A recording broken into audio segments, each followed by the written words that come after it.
All right, what does any of this mean? Are you piecing any of this together? Well, gloom, boom, and doom report publisher and sort of someone the markets follow very, very closely, Marc Faber says, not necessarily these items, but a recession is in the offing. Marc, it's good to have you. Joins us on the phone. What are you seeing? Well, thank you for having me. What I'm seeing is a global economy that is slowing down massively, with some countries already in a severe recession. And we have to agree on how do we measure global GDP. If we measure global GDP in US dollars, then countries like Australia, Canada, the Eurozone, Japan, which have all had a declining currency, are depressing global GDP, and as a result of that, by definition, the world is actually in recession already. In the US, we have also in industrial production already a recession, and in my view, it will spill over into the service sector. Now, we've had a bumpy start to the year. China gets a lot of the blame, for that, Marc, and I'm wondering whether we just throw it on the Chinese. It was just a slight downtick in their manufacturing sector. What do you think? I like bumpy starts. We had a big downdraft on the first day of trading. On an annualized basis, it would be horrible. But anyway, the market has become a little bit oversold and may rebound, but I wouldn't bet on it. I think what has happened since the 80s, we had massive asset inflation in bonds, stocks, since 99 in commodities, and this is now over. So what happens now? Well, as you know, so many hedge funds have closed down or are closing down because they can't make any money. And these are the smart people. I'm not as smart as they are, but if they can't make any money, typical investors will not make much money in the years to come. In my view, it will become a stock pickers market, and you will have to be very selective in individual markets. So, for instance, I could say Russia is cheap, and the U.S. market is very expensive. I could say Vietnam is relatively inexpensive, and the U.S. is expensive, and so forth.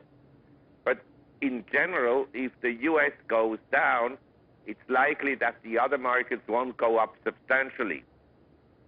So if you are one, and a lot of people either through their 401ks or pension plans that are automatic investors, and they're buying, indexes that mirror the performance of the S&P, the Dow, NASDAQ, a foolhardy venture this year, or how would you describe it? I wouldn't buy any index right now. Really? I would certainly not in the U.S.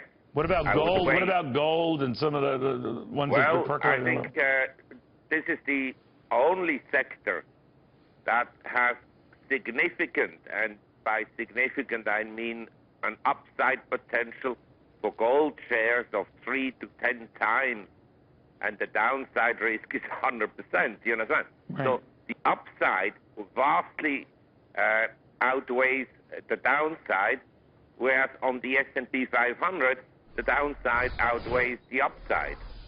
Marc, the 8th year of a presidential term, a two-term president, is, at least with recent examples, proven problematic. We all know what happened during George Bush's 8th year, in the fall of that year, in the meltdown. We all know the recession started in the implosion of the internet with Bill Clinton's 8th year. Do you see things like that going on? Obviously, George Bush's 8th year, much worse, but that things just unravel, and politically, who does that damage? Well, it's interesting that you mentioned this, because under the indices, the typical stock is already down substantially. That's right. I mean, there are very few stocks that have held up the index. So the S&P is down 5%, but the average stock or the median stock on the New York Stock Exchange is down something like 20% already. And there are lots of stocks that are down 40% from the highs. Even Apple is down 20% from the high. So my sense is that once these so-called FANG stocks, Facebook, Amazon, Netflix, Google crater, that the market has actually more downside risk than people perceive. You're talking about those issues, those big names you mentioned, the Amazons, the Netscapes, the Google or Alphabet, whatever they call themselves, that they crater. They could crater here.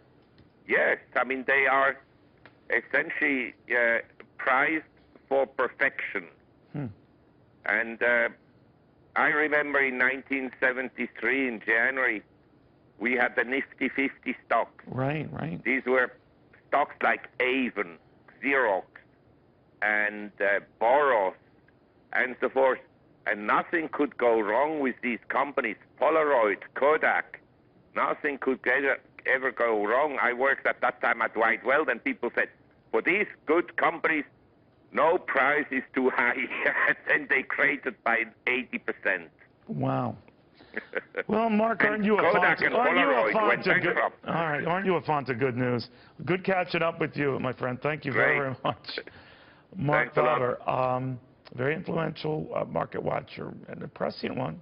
Hasn't gotten everything right, but he's got a lot of things right, a lot of trends right in the past. So you heard his words here. Some of these big names that have had these big run-ups, they could crater. His opinion, his view.